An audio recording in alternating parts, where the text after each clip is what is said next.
Assalamualaikum warahmatullahi wabarakatuh, sahabat yang dirahmati Allah. Nabi Isa alaihi salam adalah salah satu nabi yang wajib diimani seluruh umat Islam di dunia.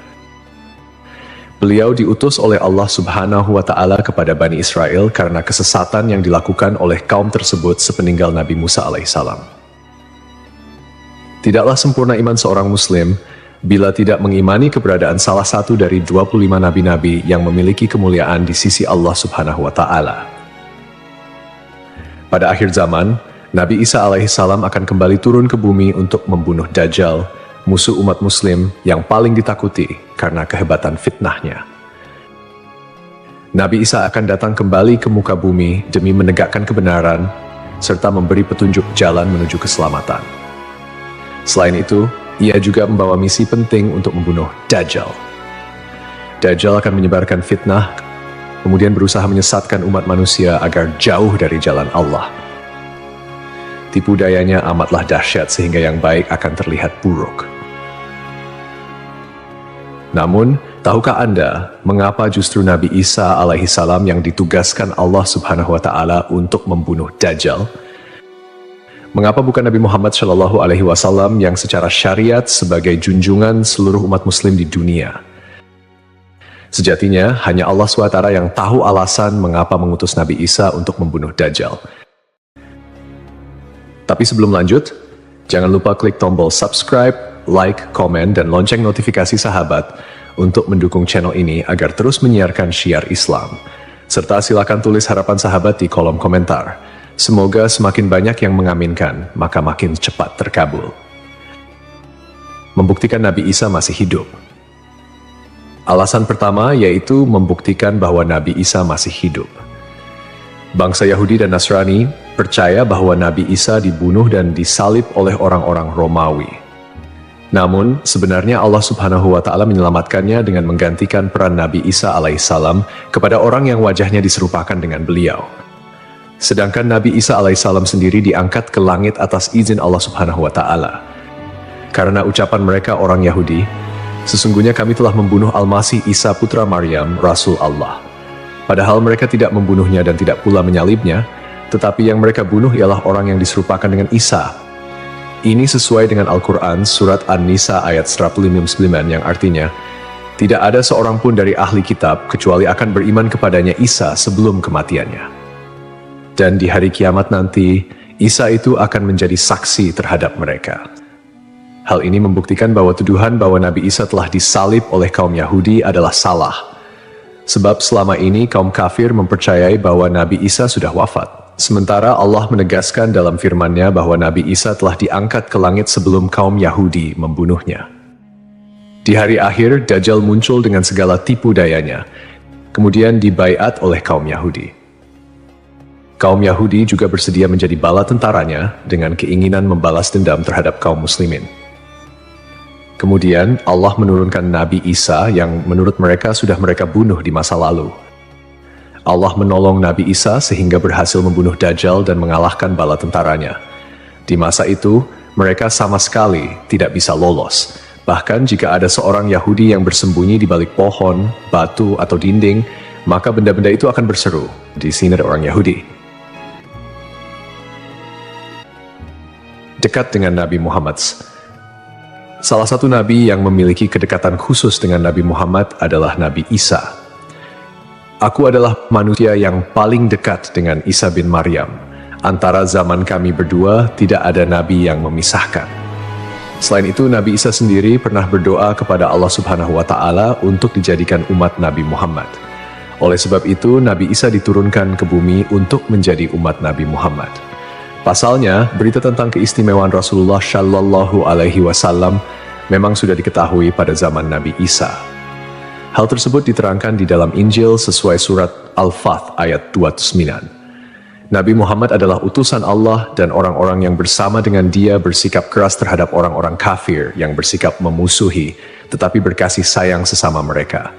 Itu adalah sifat-sifat mereka yang diungkapkan dalam Taurat dan Injil. Yakni seperti benih yang mengeluarkan tunasnya, kemudian tunas itu makin kuat, lalu menjadi besar dan tumbuh di atas batangnya. Tanaman itu menyenangkan hati orang yang menanamnya. Keadaan mereka diumpamakan seperti itu. Karena Allah hendak membuat marah orang-orang kafir. Allah menjanjikan kepada orang-orang yang beriman dan mengerjakan kebajikan di antara mereka ampunan dan pahala yang besar. Nabi Isa alaihissalam kembali turun ke bumi diyakini akan menegaskan kebenaran dari ajaran Nabi Muhammad SAW. Tidak bisa dipungkiri bahwa saat ini banyak umat Nabi Isa yang tidak menerima ajaran Nabi Muhammad SAW. Padahal Nabi Isa alaihissalam merupakan pengikut dari Rasulullah SAW. Al-Baghawi menceritakan dalam tafsirnya bahwa ketika Isa alaihissalam mendatangi Baitul Maqdis, di mana orang-orang sedang bersiap salat asar, maka imam di masjid itu mundur dan menyuruh Isa untuk maju. Namun Nabi Isa enggan dan ia tetap salat di belakang imam dengan syariat Nabi Muhammad SAW. Menjalankan kewajiban jihad. Menjalankan kewajiban jihad sebagai kaum muslimin adalah tugas yang penting. Maka Nabi Isa diturunkan ke bumi untuk menjadi umat Nabi Muhammad.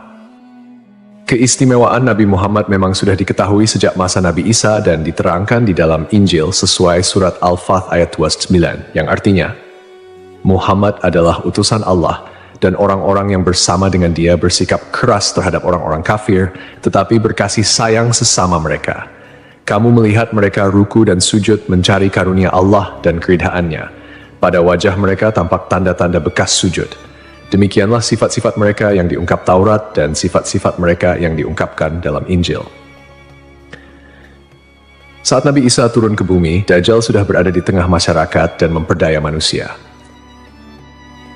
Sebagai kaum muslimin, Nabi Isa berkewajiban untuk berjihad melawan Dajjal dan bala tentaranya. Menjalankan kewajiban jihad. Allah Subhanahu wa Ta'ala memilih Nabi Isa alaihissalam untuk membunuh Dajjal sebagai bentuk penegasan terhadap kebenaran agama Islam. Sebagian umat Nabi Isa masih belum menerima ajaran Nabi Muhammad dan masih memandang Nabi Isa sebagai anak Allah Subhanahu wa Ta'ala, walaupun Nabi Isa sendiri menolak klaim tersebut. Nabi Isa sebagai nabi yang jarak paling dekat dengan Nabi Muhammad. Keduanya merupakan tokoh yang unik dalam perjalanan kenabian. Tidak ada nabi yang diutus oleh Allah Subhanahu wa Ta'ala di antara masa hidup Nabi Isa dan Nabi Muhammad. Oleh karena itu, Allah Subhanahu wa Ta'ala mengutus Nabi Isa untuk membunuh Dajjal dan menghapus seluruh agama selain Islam. Tujuannya agar umat Nabi Isa menyadari kesesatan pandangan mereka dan beriman kepada Allah Subhanahu wa Ta'ala serta Nabi Muhammad sebagai nabi terakhir. Tindakan ini juga menggambarkan bahwa agama Islam adalah agama yang benar dan sempurna, mengintegrasikan ajaran-ajaran para nabi dari sebelumnya. Agama Islam sebagai agama rahmatan lil alamin yang membawa kedamaian, keadilan, dan kesejahteraan bagi seluruh makhluk. Nabi Isa diberikan mukjizat luar biasa seperti menghidupkan orang yang telah mati, menyembuhkan orang buta dan sakit, serta berbicara di buayan hingga dapat menciptakan burung dari tanah liat. Nabi Isa sebagai penyempurna dari ajaran sebelumnya menyampaikan bahwa setelahnya akan muncul seorang utusan terakhir, yakni Nabi Muhammad. Nabi Muhammad, nabi yang paling mulia dan utama di antara semua nabi. Beliau dianugerahi mukjizat terbesar, yaitu Al-Quran, yang merupakan firman Allah Subhanahu wa Ta'ala yang tidak dapat ditiru ataupun diubah oleh siapapun. Selain itu, Nabi Muhammad juga memiliki syafaat, yaitu pemberian ampunan kepada umatnya di hari kiamat. Melalui perbuatan membunuh Dajjal, Nabi Isa akan memperkuat dan menegaskan kemuliaan Nabi Muhammad, mengakui kedudukannya sebagai nabi penutup zaman. Tidak hanya Al-Quran, Nabi Muhammad juga diberikan mukjizat lain seperti membelah bulan dan air mengalir dari jemari tangannya. Perjalanan Isra dan Miraj serta mampu bersabda dalam berbagai bahasa. Mukjizat-mukjizat ini menunjukkan kekuasaan Allah yang melampaui batas akal manusia. Sementara keistimewaan Nabi Muhammad sebagai utusan Allah yang paling sempurna semakin terungkap, akhlak mulia, kejujuran tak tercela, keberanian luar biasa, dan kepedulian yang mendalam terhadap umatnya juga menjadi bagian dari kepribadian Nabi Muhammad. Beliau adalah uswatun hasanah, telan baik bagi seluruh manusia. Hubungan dekat Nabi Isa dan Nabi Muhammad terlihat jelas, di mana Nabi Isa adalah nabi yang paling mendekati masa kenabian Nabi Muhammad tanpa ada nabi lain yang diutus oleh Allah antara keduanya. Nabi Isa bahkan menyampaikan kabar tentang kedatangan Nabi Muhammad sebagai nabi terakhir. Beliau mengakui bahwa Nabi Muhammad adalah nabi penutup para nabi dan menyatakan persaudaraan di antara mereka, cinta dan saling menghormati. Nabi Isa dan Nabi Muhammad menjadi bukti kebersamaan spiritual dengan mengakhiri keberadaan Dajjal. Nabi Isa secara simbolis menegaskan kemuliaan Nabi Muhammad dan menghormati sebagai nabi akhir zaman. Untuk dikembalikan ke tanah. Alasan selanjutnya, Nabi Isa alaihissalam akan dikembalikan ke bumi sesuai kodrat manusia yang tercipta dari tanah. Hal tersebut sebagaimana yang dijelaskan pada surah H ayat 5 yang artinya, dari bumi kami menciptakan kamu, dan kepadanya kami akan mengembalikan kamu, dan daripadanya pula kami akan mengeluarkan kamu pada kali yang lain. Nabi Isa alaihissalam diturunkan ke bumi juga menandakan bahwa ajalnya akan tiba.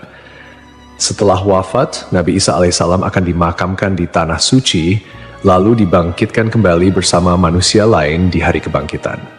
Mengenai lokasi makam Nabi Isa alaihissalam, terdapat perbedaan pendapat di kalangan ulama. Sebagian ulama mengatakan lokasinya terletak di Bait al-Maqdis, dan sebagian lainnya mengatakan akan dimakamkan bersama Nabi Muhammad SAW. Sebagai muslim yang beriman, tidaklah pantas bagi kita untuk membanding-bandingkan siapa nabi yang lebih hebat, karena semua nabi yang diutus oleh Allah Subhanahu wa Ta'ala mempunyai tujuan yang sama, yaitu mengajak tauhid, mengagungkan kebesarannya. Nabi Isa alaihissalam selain ditugaskan Allah Subhanahu wa Ta'ala untuk membunuh Dajjal pada akhir zaman, ternyata beliau juga akan memiliki tugas dan maksud tertentu yang pada intinya adalah menegaskan ajaran yang dibawa oleh Nabi Muhammad SAW kepada seluruh manusia yang ada di dunia. Semoga kita semua bisa memetik pelajaran. Wallahu a'lam.